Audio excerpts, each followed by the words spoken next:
Welcome to McPlum, simple solutions served daily. In this video, I will show you how to make delicious split pea soup. This hearty dish is surprisingly simple to prepare, requiring just a few key ingredients and a little patience. We'll start by gathering everything we need, from the dried split peas to the savory ham hock, ensuring we have all components ready for a smooth cooking process.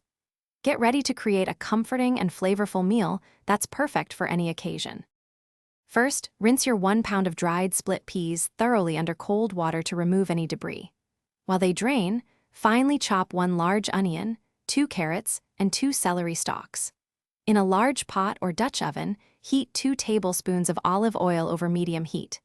Add your chopped vegetables and sauté them for about 5 to 7 minutes until they become tender and fragrant, forming a flavorful base for your soup.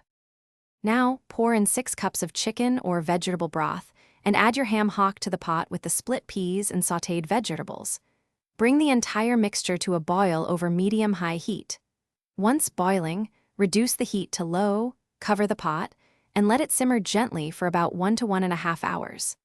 Stir occasionally to prevent sticking, ensuring the peas cook evenly and become wonderfully tender. After simmering, carefully remove the ham hock from the pot. Shred the tender meat from the bone, discarding any fat or gristle, and stir the delicious ham back into your soup.